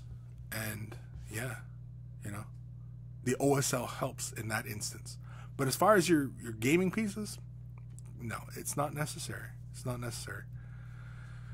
I mean, if you want to do it, go right ahead, but come on. Is it necessary? Did we need the OSL? I don't think so. You know, to me, OSL just looks weird on gaming pieces. Yeah, it's unnecessary. It's unnecessary. There's a lot of things in painting sometimes like where just, you know, it's not necessary. You know, like for example, like with your gaming pieces, you know, building up a, you know, 10-layer transition of highlights if you were layering or glazing, you know, your highlights onto the model. Really, did you need 10 layers of color transition occurring on your model for a gaming piece? Not really. You only need maybe 3 or 4 layers for a gaming piece anyway. Nicholas Allen. OSL, in my opinion, has to be done in moderation. Otherwise, it gets out of control and makes a mess of the model. Yes, exactly. Exactly. It's like non-metallic metal. You know, it only works from certain perspectives. Otherwise, it gets lost and doesn't make sense. And it just kind of takes the viewer out of it. You're like, well, what am I looking at here? It's a big white mess. No. Yeah, I agree, Nicholas. It's in moderation. You know, like even I've seen some Land Raiders where the headlights, and of course the light, okay, and it bugs me every time I see it on models when people do OSL on like a Land Raider and the headlights, okay, and it bugs me, and I feel like leaving a comment going, you schmuck, light wouldn't do that. But anyway, oftentimes like the painter will paint the OSL at the headlight, okay, and they'll give it either way, they'll give it a slight flick, you know, whatever. But the light, there's a panel from the light bulb, because the light bulb goes like this, right, and then the panel line comes down, and then there's this other little jump, and then like a little step, and it goes down. Light from that headlight would not catch that step from the Land Raider. But I see painters all the time, because they're using airbrushes, they paint, the light catches on that step, and that's wrong. Light wouldn't collect there. Light travels in a straight line. And Yes, and I see so many painters do that on Land Raiders, and they'll have that light. Like if you're going to create OSL on a model, you have to really bring your viewer into it. You have to model the light correctly, and light travels in a straight line. And sometimes it's hard to get those angles right. But I mean, all it would have taken to mask that little ledge off is to mask the little edge off. Just mask that off, create your little transition, pull that mask off, and you would have created the OSL on the effect. And that's all it takes. But they don't do it. Why? I don't know. I don't know. I'm getting mad. I don't know why I'm getting mad. I don't know why, but I'm getting mad.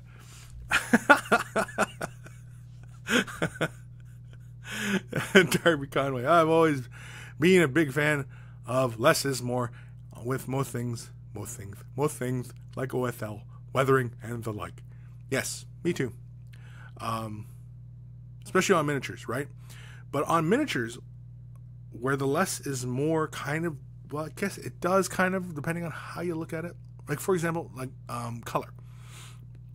Going with more saturated color on a model looks better than desaturated colors. The more vibrant the coloring on the model, the better the model looks versus really saturated colors. It looks very washed out and muddy, So I don't know. I guess maybe it's just a personal preference. I don't know. Nicholas Allen, Kris angry, Kris smash OSL, smash. Ready Wargamer, Kris smash. No puny OSL.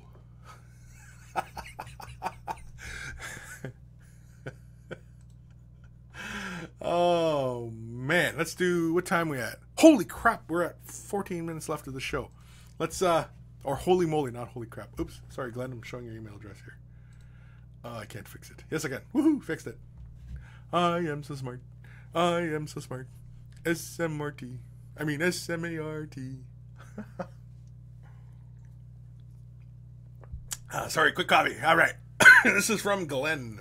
Hey Kris, I want to thank you for the good work and huge amount of inspiration you've given me. Thank you. My questions. All right. I'm just starting with a wet palette. The problem I've come up with is that after using a collared up place, it's starting to lose texture. This texture is absorbed by me pencil and ends up on my mini. Dagda Warrior Druid. You'll see it clearly on the half moon. How can I prevent this from happening? Wow. I'm at a loss here. I don't even know. What did I just read there? Okay, sorry. Oh, Dodenberg. Sorry, this is Dodenberg. Dodenberg's here today too. I'm ripping on his writing here. This texture is absorbed by my pencil and ends up on the mini. I'm starting to lose texture. Yeah, I'm not sure what the after using the colored, using up the colored up place. I don't know what you mean by that, Glenn, or Dodenberg. In the photos, you'll see a mini of Cornelius the Wizard.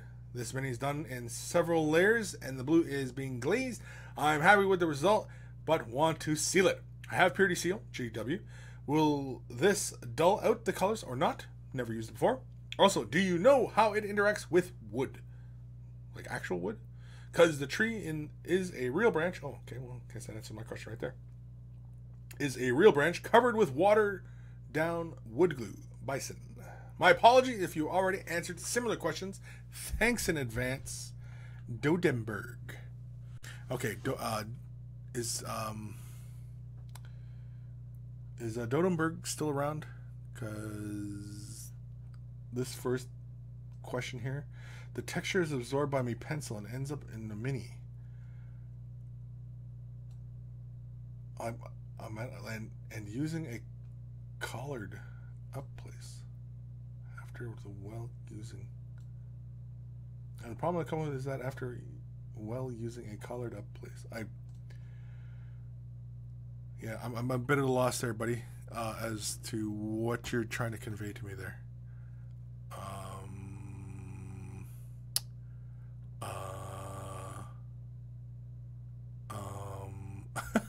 Anyway,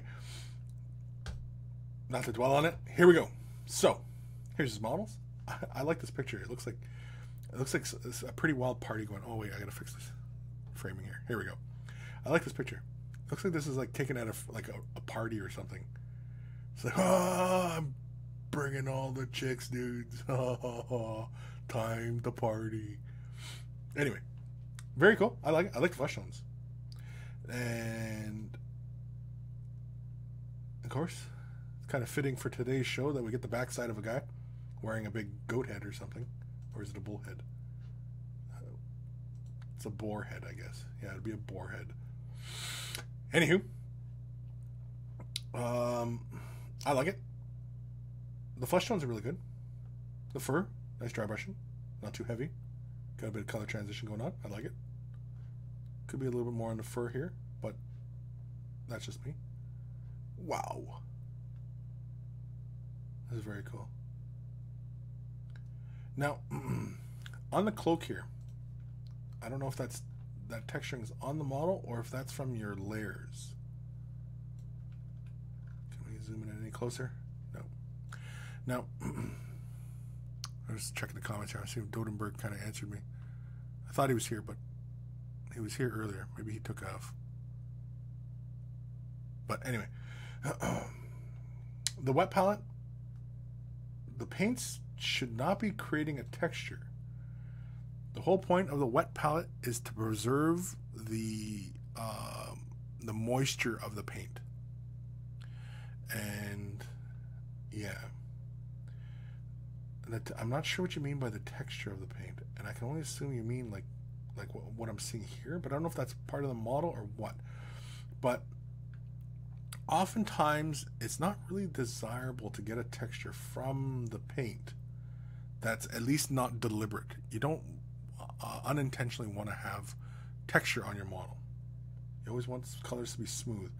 Now I know you're concerned about a matte varnish. Will it desaturate your colors and make them dull?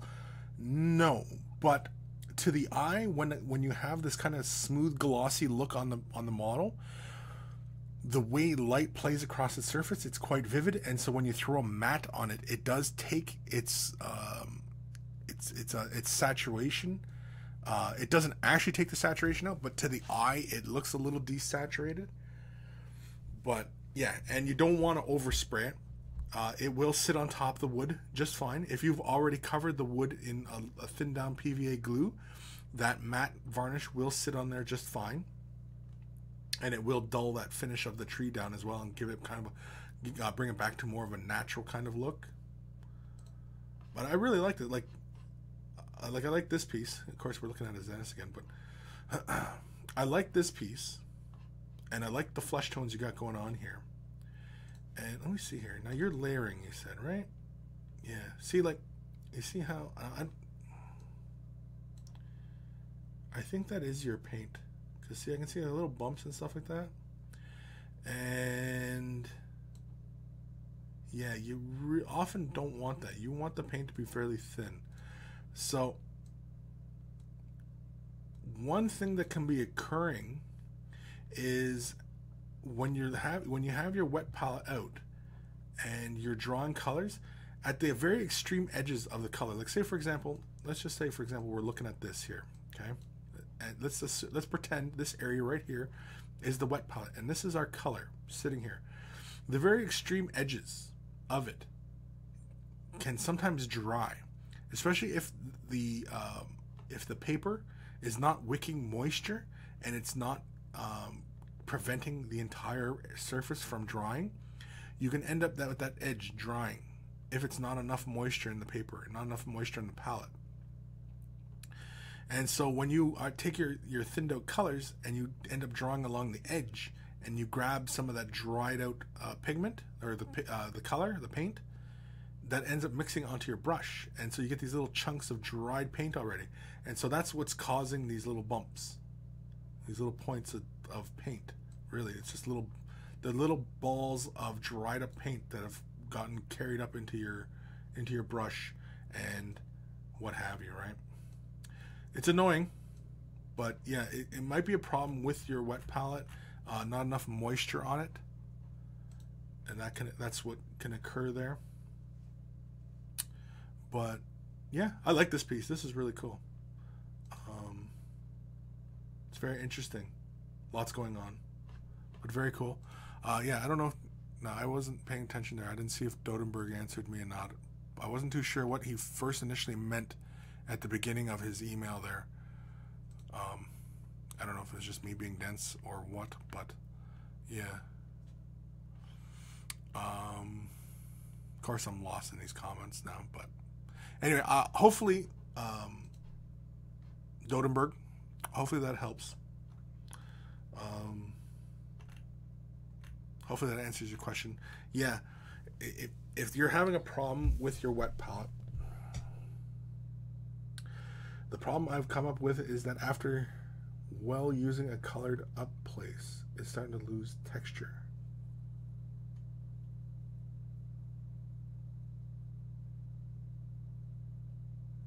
Yeah, it's your wet palette might not be moist enough. If you are, say, going back and adding more and more color to an area, and say some of it is drying, and you're adding that same color to it, then yeah, because that's what it is. It's that on the extreme edge of the paint. If it's not moist enough, if there's not enough moisture wicking through your wet palette paper, then yeah, that's what's occurring. Is you're drawing up little bits of dried up paint into your paint, and when you lay it out, it is leaving little bumps of paint, and that's what all that is it's bumps of paint, just little pieces of dried up paint, right? How do you eliminate it? Well, this may sound crazy, and it kind of is, because this is also another one where you can also kind of end up ruining your model. Okay, but if you absolutely positively need to get rid of those little bumps, get the finest grit sandpaper you can, tear off little small sections of it, and very carefully abrade that surface to bring down that little bump, those little tiny little bumps, very lightly, not a lot of pressure. You're talking a very fine sandpaper, very, very minimal amount of pressure, and you're just lightly abrading that surface to bring that bump downwards, because that bump is quite minuscule, and so it really, really does not take a lot of pressure, does not take a lot of effort or strength or anything like that, and you just need a little bit, and just take that little surface down. It also works for when you have a huge amount of dry brush strokes. Well, dry brush strokes work, but brush strokes. You have a huge amount of brush strokes on a model. You can lightly abrade it and take it down, because again, it's just like a surface, right? And it's not like the paint is, it's gonna show through, because if you've got like thick points of, say, a single color, yeah, that'll just take it right down to bare surface. But again, what ends up happening is this kind of like matte paints, and the light, because you've broken that surface up, light kind of bounces everywhere, and so it ends up looking kind of pale and dull. To bring that back, you can either use like just a wet damp brush to wet that area, see if that can get those areas to blend together, or use a clear gloss or matte varnish or whatever, and just kind of lightly apply it over that area, and it should bring that color back. But yeah, Rezio, what grit sandpaper did he say? I didn't say any. The finest grit sandpaper you can get, which is what, usually 200? No, 2,000? I can't remember. It's been a while since I bought any. I don't have easy access to my sandpaper. It's over in my trunk over here. But yeah, get the finest sandpaper you can get. It's often the stuff that is used in machine shops for metals and stuff like that. Usually wood sandpaper. It's not often. It's machine shops. It's for like polishing metal and stuff like that. It's like really, really, really fine. Really fine. Time we at 1:59. Holy crap. Kids, I think we're done for the day. I think we're done. Are we done for the day? We're done for the day. You guys You guys don't have any more excellent questions to ask me, right? Not that I know of. Do you? Let's go back to the comments here. Let's have a look at what they're talking about here, because I have no idea. Graham Collin, episode 60, Rez and Drewski, play Show Me Yours and I'll Show You Mine. I don't even know what to say about that.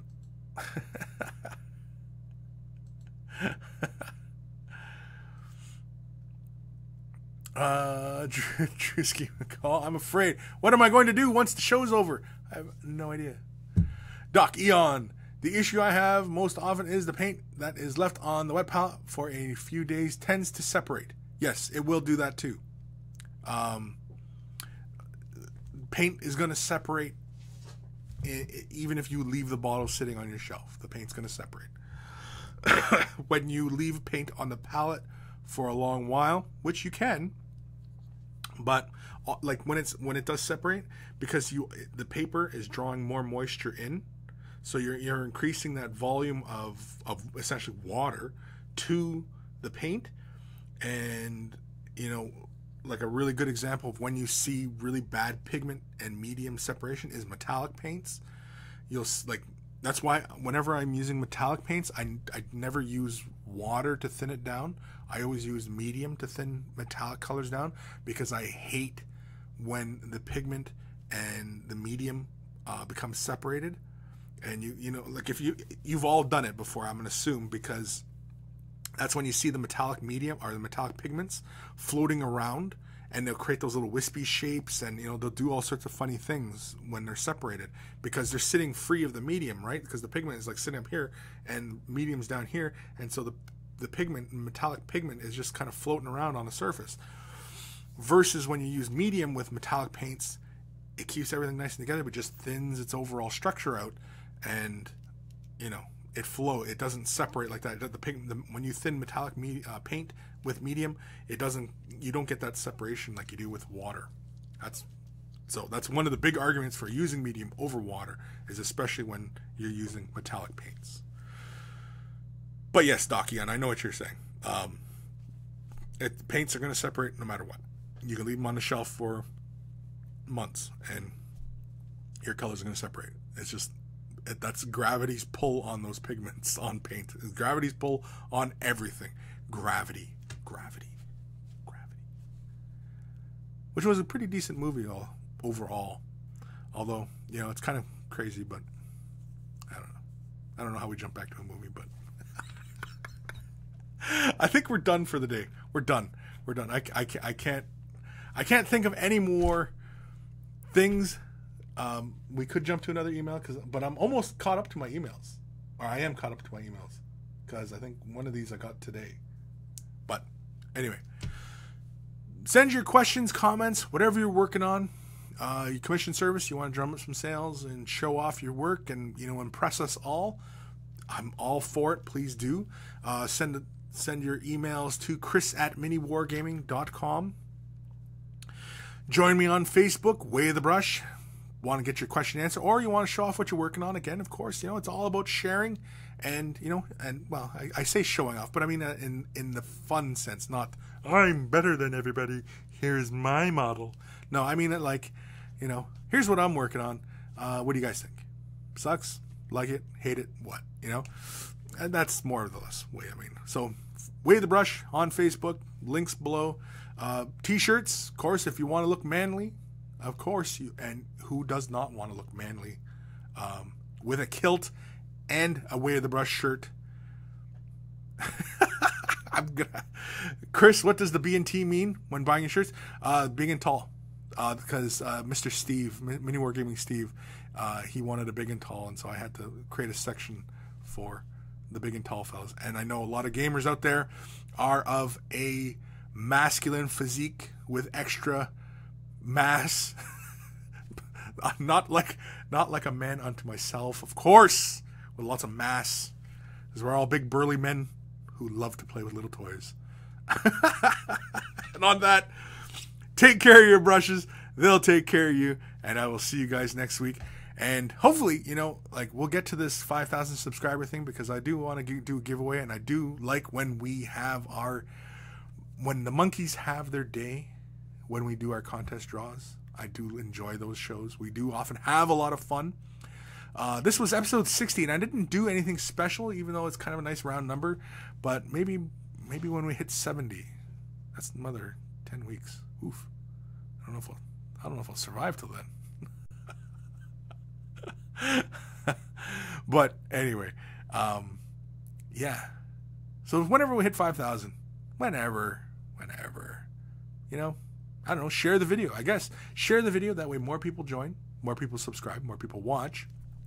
And of course, more people are helped by the knowledge that is gained when we all share our questions and answers together. And of course, you know, like when we're chatting here, some people who are knowledgeable and stuff as well, they help in the comments when a person asks a question. And of course, you know, that it helps, because sometimes I'll read something and it's like, oh yeah, that's a good answer, you know. And yeah, it's all good. It's all good. It's all about love. All you need is love.